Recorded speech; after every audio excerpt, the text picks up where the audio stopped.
اكتر حاجه بتعجبني هنا في ارمينيا والله العظيم لما اخش السوبر ماركت قسم المخبوزات. المخبوزات كلها صفحه ومعموله. بص لسه شايف عيش طالع من الفرن دلوقتي، مخبوزات زي عندنا في مصر كده، هوريها لك دلوقتي.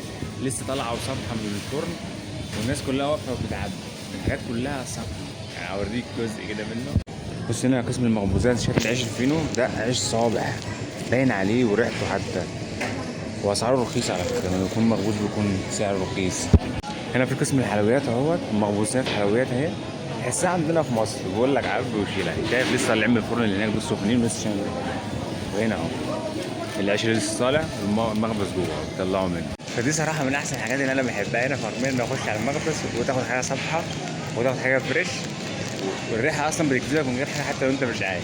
فاللي في ارمينيا مش عارف كل المحلات ولا لا، بس ده محل اسمه سيتي في وسط البلد في الكلام ده. فدي من اكتر الحاجات اللي بتعجبني هنا في ارمينيا.